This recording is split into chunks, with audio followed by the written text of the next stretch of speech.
So in general, what we're going to see here is the process of asking, the right questions in order to get the responses that we need in order to create an integration. This specific conversation is going to be around JavaScript. However, you can ask it for languages other than JavaScript. So to get started, everybody should already have their API keys, their username and password. Now you can acquire this via the front end. You go to sign in, you go down to the code icons, and you're able to generate a demo environment key. Now it still requires that you be either on a trial or you have paid access to the front end in order for you to use this. So you'll need to either be on the trial or ask us to extend the trial for your testing period. Please let me know again in the chat if you have any questions. Now, the first thing we're going to do is we're going to ask it to create a brand. Now, we're going to ask this question the way that it's prompted here, but we could always be more detailed and give it its specific instructions on how we want it. So for now, we're just going to go ahead and grab this, run through it. And if you can see my secondary screen here, we can ask it to create the example of the code itself. And as you can see, we can create a class brand. It's going to do the get call of the string, and you'll be able to create the brand itself. Any kind of questions here? Now, here, I just pasted what it said there, but it created just a generic brand. What we need to do is ask the @SignNow extension for this.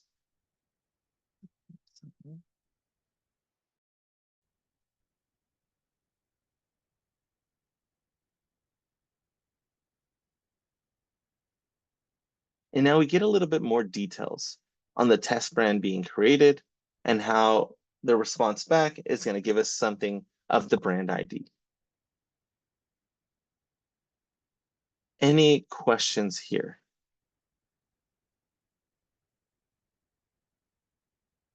Okay. Now we're going to go ahead to that brand and add logos.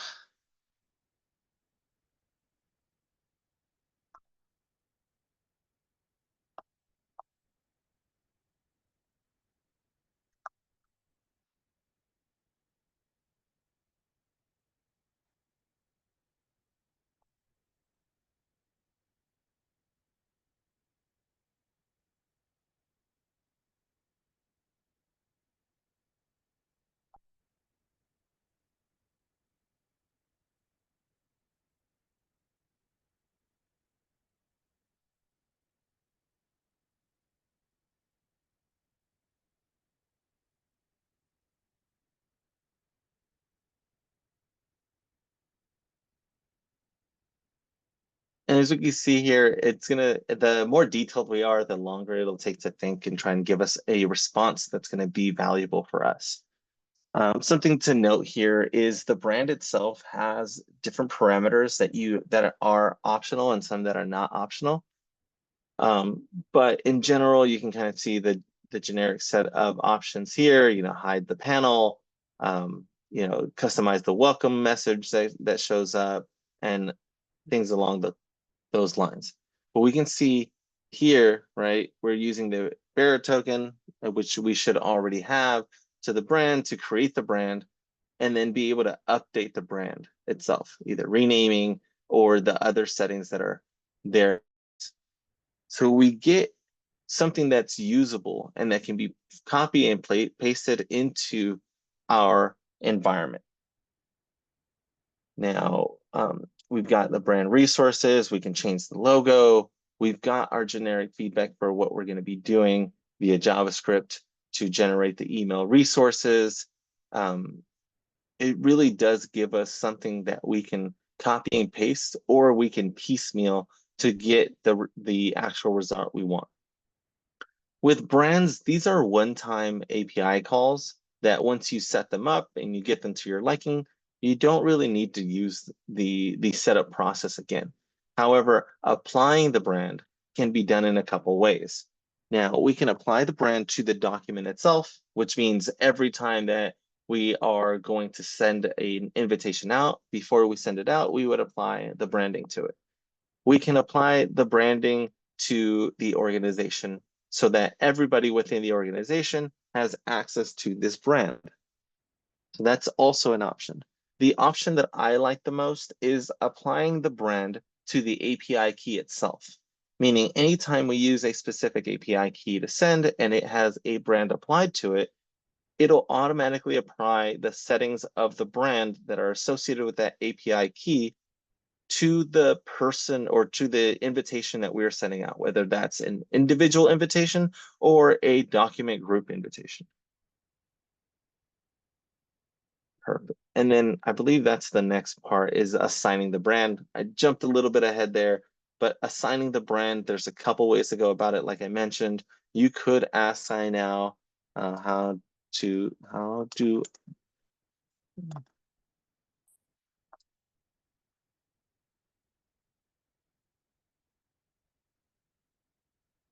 and we can see here that if we were storing the parameters, so if we said, hey, make this call or do this because we provided the API key credentials along the way, it could help us with the actual API calls. That way we just copy and paste them over.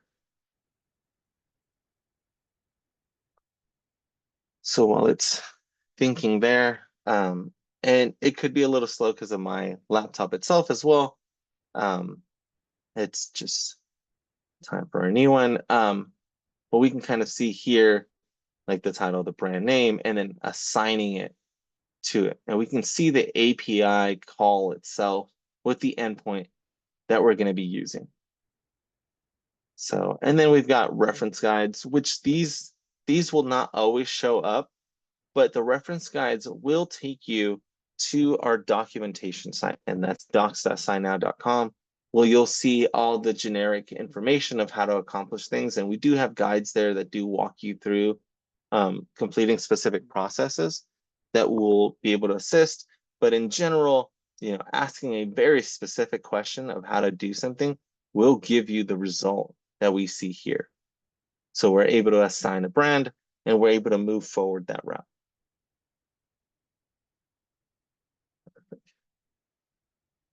So uploading documents, and this is going to be essential to creating documents that we're going to use to send out. Now, uploading a document is one way to go about it. You can also create templates from those documents, something that I don't think we're going to cover here. But if you wanted to have something that's reusable, we would upload it, turn it into a template, and then we can make copies of it that can be used going forward without editing or without changing our underlying template. So here we can just ask it a very specific question. How do I upload a document? And let's see, let's go ahead and ask it and add fields. Let's say add a signature and a date field. Now, there are other field options. We can go over that if there's any questions there. But in general, the most common things that you'll see is the date and the signature format. And we can see here, we're going to go ahead and looks like the endpoint is to upload the document here. The response back is going to be a document ID, which it is retrieving and storing. And then once we have the document, we can add the fields.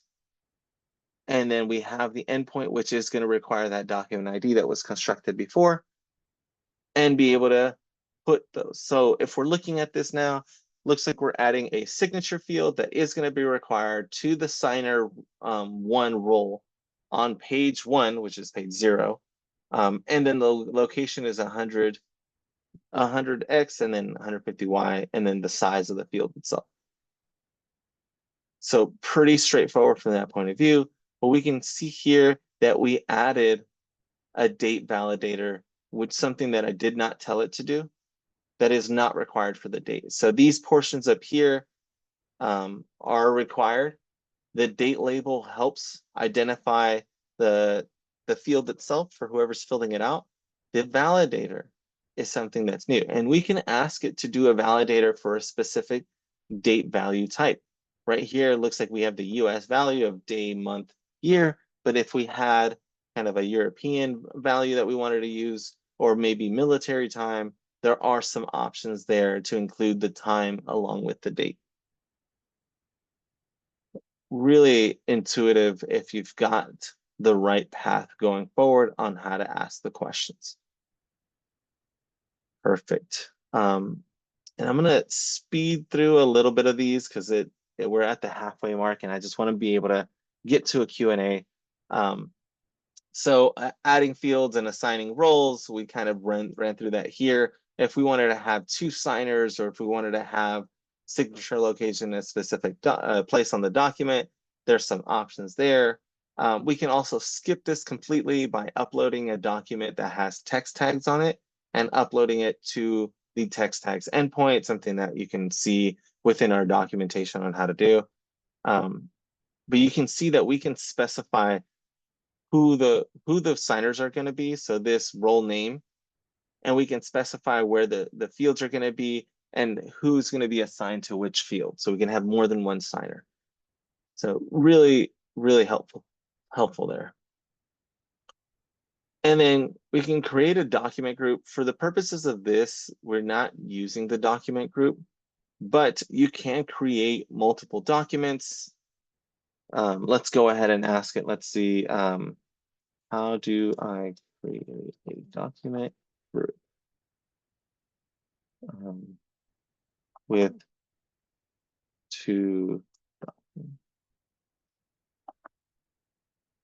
And so while it's thinking there, we know we have the ability to do a single document. We know that combining those document IDs is how we create a document group. And then the invitation process, which we'll cover next.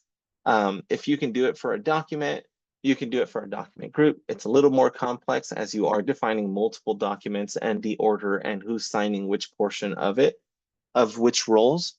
But it is within the wheelhouse. If you can do a single document, you can do a document group. So let it think there. So we talked about invites. And so we can create invites from the point of emailed invitations or texted invitations, or embedded invitations. The embedded invitations work specifically in situations where you're going to embed this on a website, and you're going to want to do these specific API calls of generating links right before they're going to be signing. So as part of their kind of initiation process. So as we can see here, we can generate the JavaScript code to have multiple signers. We have a buyer, seller, manager. But importantly here, we can define that if we want the signers or a specific person to have a password protected version, meaning they have to enter the password before they get to the signing session itself, that's something that we're going to be able to do. So something that's valuable here is going through the documentation so that you're aware of what features exist, and then just asking Copilot, essentially the SignNow extension, to help you figure out how to use those specific features. So I can ask it here.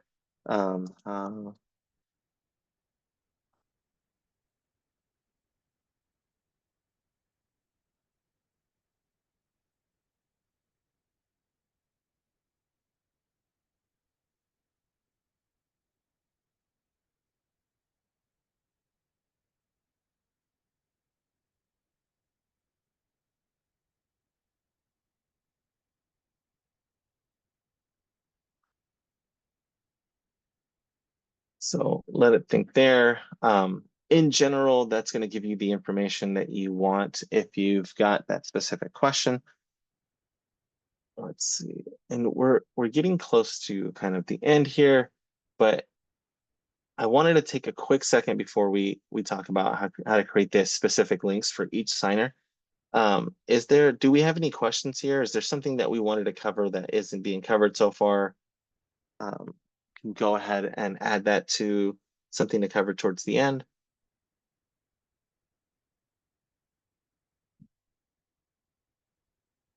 All right, perfect. If you have any questions, please feel free to put them in the chat. Now, we've got the process here. It's telling us how to create the document groups. Now, if you don't have these document IDs, right, you're gonna want to go through the process of uploading individual documents and preparing them, meaning adding fields. Then we've got the calls specifically for invite with an authentication type for the first signer. We can see that the first signer is involved with two of the documents, which they don't need to be. They could be involved with one and then assigned a role with a specific action. But we've got then the order 2 with the signers, and the signers are going to be, signer 2. This one has no password associated with them. And then finally, we have order 3 with the signer 3. Now, these could be moved around so that they are included in the order of 1 or order 2. As for us, order is a group with a minimum of 1. So that means there could be 1, 2, 3, 4, 5 people in a single order in order for you to be able to have them all invited at the same time. And then it's just kind of first come, first serve as to who's going to get the first chance to sign their portion of the document. So pretty straightforward. And then, creating links for the recipients, it already is telling us how to go about that. So we're going to need the email address. We're going to need the expiration, how long. I believe this is a max of 45 minutes. So these, you're going to want to create them right before they're needed. We're going to use the access token. We're going to need the embedded invite ID from the previous step. That's going to be here. And then the document group ID as well. And that's going to be, things that we should already have if we've gotten to this step. And then finally, using the embedded link in the application within an iframe. That's the most common use case when using embedded links. So very, very intuitive from that point of view. And then finally, subscription to webhooks. Now, webhooks, if you don't already know what those are, it's a way for SignNow to tell you when something specific that you want to know changes. The most common being when a person or group of people complete a document. So that's going to be a specific webhook that you sign up for, and we provide that information to an endpoint that you provide to us. So you tell us where you want that information, some kind of listener, and that listener is going to tell us how to go about that. Now, if we wanted to go about this, we would ask something very specific as how to set up a webhook, let's say for a completed document. Let's be a little more specific. Not for a completed document, for all completed documents. So our webhooks work on 2 levels. It could be registered on a per document or per document group basis, or it could be on the user account level for all documents within that account. So in this specific use case, we want to set it up so that we get information when every single document within that account hits its completed status. We can also do it for document groups. So right now we're doing it for a single document. We'll quickly run through the document group version of this, and we'll see there's minor changes because the overall call will stay the same, but the webhook that you're signing up for will be what changes.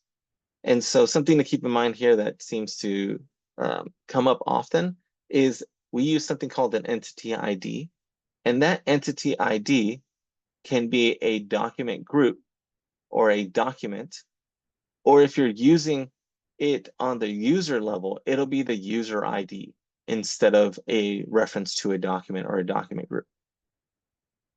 We can kind of see here, this is, it even gave us the optional HTML verification, and that's if you wanted to do a secondary layer of security besides the TLS 2.0, I mean 1.2.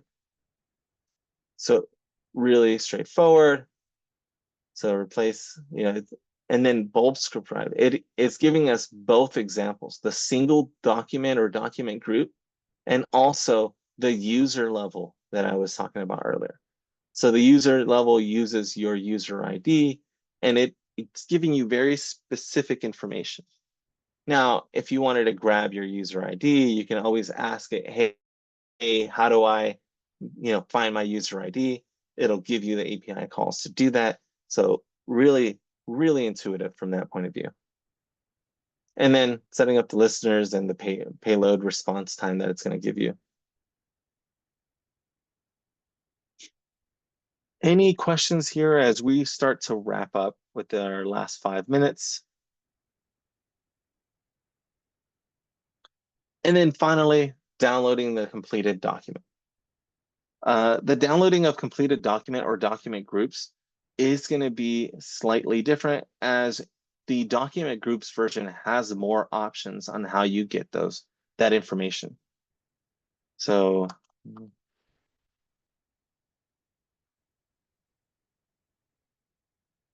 and since I know that we want the history,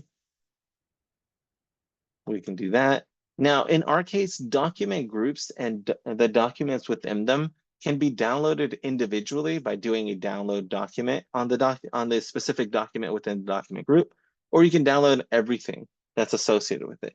In most cases, you'll get a zip file for document groups versus getting a PDF file for single documents. And then when you're doing a document group, you can choose the order of the documents if there's a specific order that you wanted them to be presented. So that's something to keep in mind. If not, it'll default to the signing order, basically the order that you provided when you did your creation of the invite, and that will be what determines how you use it going forward. So we've got the download all. We can choose it to be merged. And merge just means it's going to be one long PDF. And then the history is going to be at the end. And then the order of how we want the documents to be is going to be based on the ID. If you don't have the ID, you can do a get call on it if you're not keeping track of it within your own database. If you're not keeping track of them, that's going to be the best route to go. So, and it really, quickly goes through what it looks like, and then you're able to just go. You can ask for these examples in JavaScript or a different language.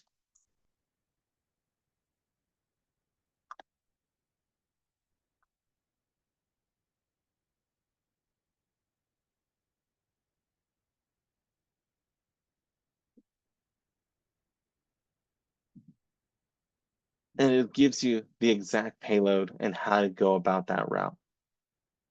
You're still gonna, want to provide your own document IDs, template IDs, document group IDs, and then your access token as well. But overall, it's gonna give you what you need to have within your code itself. Now we're coming up to the last 3 minutes. If we don't have any questions, we can have people, ask anything that's outstanding. If not, I'm happy to give you guys some time back.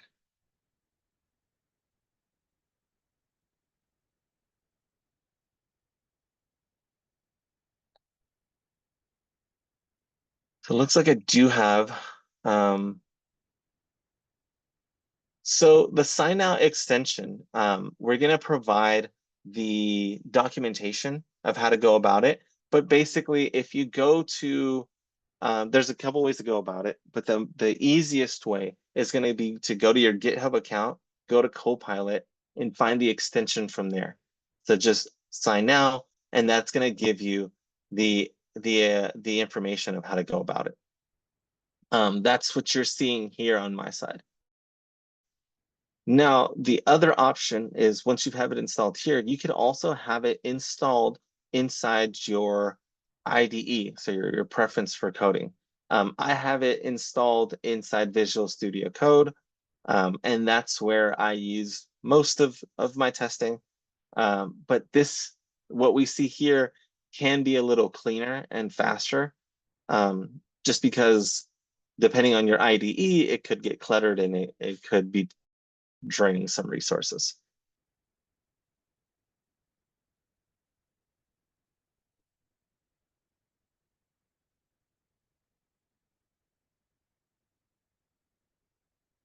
All right, perfect. IntelliJ, I believe so. Anything that has an extension to GitHub, to Copilot, you'll be able to install it. So I'm not familiar with IntelliJ, but in general, the situation there is if you can use it, if you can use Copilot somewhere, you're able to use the SignNow version of Copilot that we've developed.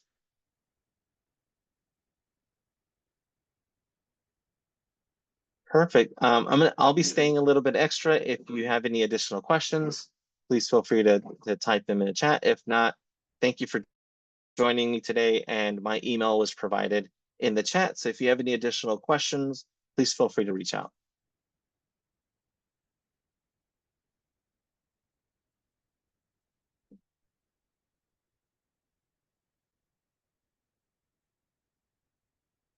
Yes, code that you see here is going to be for Node. In general, this is a common, I believe it's called common JavaScript. But you're able to do that there.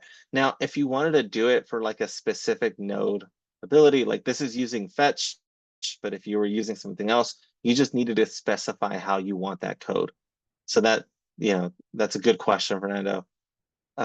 So being able to specify how you want this code is going to be very important for this process. So I was able to build something literally just by asking it.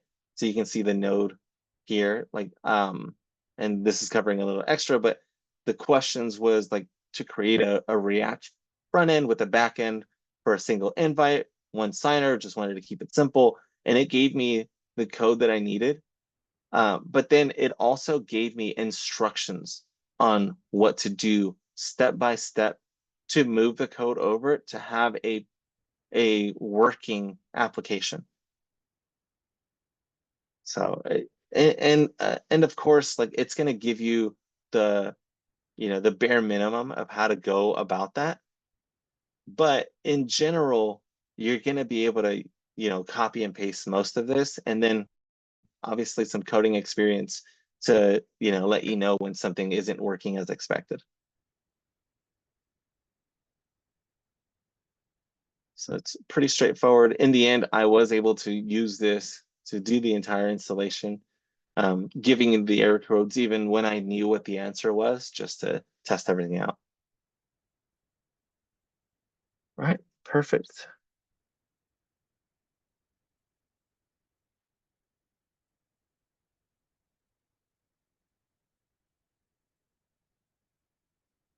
All right, thank you everybody for your time today. I'm gonna go ahead and stop sharing and give you guys a couple extra minutes if you have any additional questions.